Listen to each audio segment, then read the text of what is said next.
hariho abantu benshi ngaha mwicaye ngaho no munsi muri kino gitondo ku munsi wa Mungu mufise projet yo kunezereza uhoraho, ariko iyo projet mufise kuzonezereza uhoraho bamwe muravuga ngo nzotangura kuba serieux mu vy'Imana l'année prochaine, abandi bavuga ngo nzotangura kuba serieux mu vy'Imana dans 2 ans, nzoba naheje kubaka ijya nzu yanje ndiko ndubaka mu manyanga, dans 2 ans vraiment je nzoca nkizwa. Abandi bakakubwira ngo erega basi mwe mwararyohewe reka natwe turyoherwe gatoya.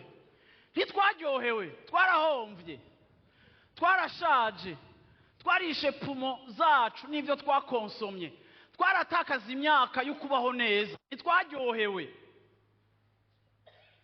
Ngo wibuke umuremyi wawe mu minsi y'ubusore.